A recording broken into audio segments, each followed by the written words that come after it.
When you have a very successful podcast, people come to you, people in your circle, in your network come to you as you are the podcast person, and they ask, what does it take to build, sustain, grow a flourishing, purposeful podcast?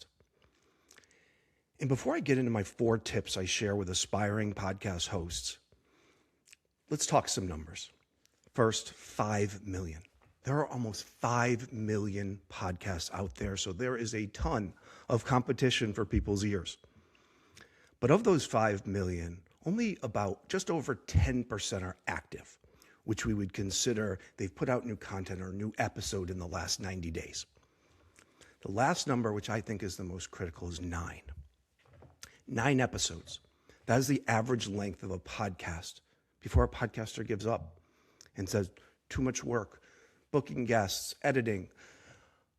So these 4 tips I give to folks because I want them to break through to that double digits, that 20, the 30, the 50, and truly make an impact to their audience.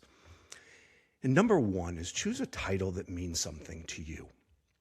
The title of my podcast is Mo-ments of Experience, and it's Mo-ments because it's named after my faithful best friend, a 16-year-old beagle, Mo, who gave us moments of love, compassion, and selflessness during a time of tragic loss and life-threatening family illness.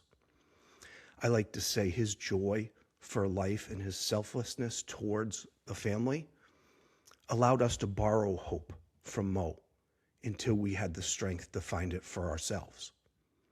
I recently recorded my first episode of the podcast named after him since his recent passing a couple weeks ago, and it was really hard.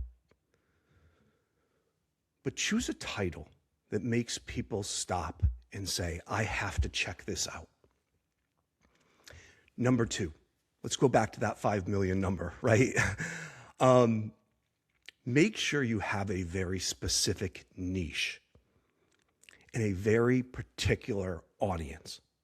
My podcast speaks to navigating the world of healthcare from an employee, patient, caregiver, and human experience perspective.